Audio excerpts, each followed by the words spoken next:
రోజా ఈ పేరు వెండి తెర బుల్లి తెర రెండింటిలోనూ సంచలనమే. రోజా ఒకప్పుడు పాపులర్ నటి. సినిమా పోస్టర్ లో ఆమె కనిపిస్తే చాలు హీరో ఎవరు దర్శకుడు ఎవరని ఆలోచించకుండా థియేటర్లకు పరిగెత్తేవరట జనం. అంతటి ఫాలోయింగ్ ఉన్న రోజా ప్రస్తుతం రాజకీయాల్లో బిజీగా అయిపోయింది. ఒకప్పుడు రోజా టాలీవుడ్ లక్కీ చామ్ గా పేరుగాంచింది. ఆమె నటించిన ఎన్నో సినిమాలు భారీ విజయాలు సాధించాయి. ఈ బ్యూటీ 1991లో రాజేంద్ర ప్రసాద్ ప్రధాన పాత్రలో నటించిన ప్రేమ తపస్సు చిత్రంతో చిత్ర పరిశ్రమలోకి అడుగుపెట్టింది. ఆ తర్వాత అందరి స్టార్ హీరోల సరసన నటించింది. ఈ సినిమాలో ముత్యాలు పాత్రను ఆమె అద్భుతంగా పోషించారు. ఆ తర్వాత ఆమె ముగ్గురు మునగాళ్లు, ముఠా మేస్త్రి, భైరవ ద్వీపం, బొబ్బిలి సింహం వంటి బ్లాక్ బస్టర్ హిట్ పట్టేసి టాలీవుడ్ స్టార్ హీరోయిన్ గా కీర్తిని పొందారు. చిరంజీవి, బాలయ్య, నాగార్జున, వెంకీ మామలతో వరుస సినిమాలను చేశారు. రోజా అసలు పేరు మీలో చాలా మందికి తెలిసుండదు. ఆమె అసలు పేరు శ్రీలతారెడ్డి. రోజా 1972 నవంబర్ 17న నాగరాజు రెడ్డి, లలిత దంపతులకు జన్మించారు.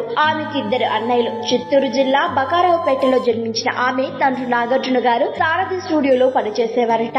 రోజా తెలుగులోనే కాకుండా తమిళంలో కూడా తిరుగులేని స్టార్డమ్ ను సాధించింది. అక్కడ రజనీకాంత్, ప్రశాంత్, సత్యరాజ్, మమ్ముట్టి వంటి స్టార్ హీరోలతో జతకట్టి భారీ హిట్స్ ఖాతాలో వేసుకుంది. ఆమె రెండో ఇన్నింగ్స్ లో కూడా బిజీగానే ఉంది.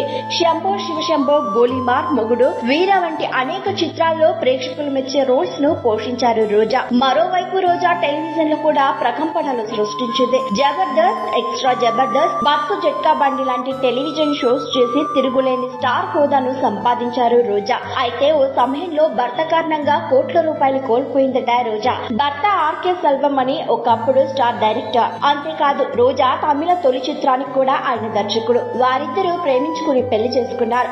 ఈ జంట 1-2 కాదు మొత్తం 7 చిత్రాలకు దారితీసింది. ఇక్కడ మరో ప్రత్యేకత ఏంటంటే ఆ 7 సినిమాలు బ్లాక్ బస్టర్ హిట్స్ అయ్యాయి. రోజా భర్త సెల్వం అని 1994లో సమరం అనే చిత్రాన్ని నిర్మించారు. ఈ చిత్రానికి రోజానే నిర్మాత. ఈ సినిమా కోసం ప్లాన్ చేసిన బడ్జెట్ ఒకటైతే సినిమా పూర్తయ్యే వరకు బడ్జెట్ భారీగా పెరిగిపోయింది. ఆ సినిమాను భారీ ఎత్తున నిర్మించినా పెద్దగా రిజల్ట్ రాలేదు. నిర్మాతగా రోజా ఈ సినిమాకు పెట్టిన ఖర్చులో 4వ వంతు కూడా సంపాదించలేకపోయింది. ఇలా సెల్వమణి చేసిన ఒకే ఒక పని వల్ల రోజా కోట్లు నష్టపోయిందట. మరిన్ని ట్రెండింగ్ వీడియోల కోసం న్యూస్ 18 తెలుగు యూట్యూబ్ ఛానల్ ను సబ్స్క్రైబ్ చేసుకోండి.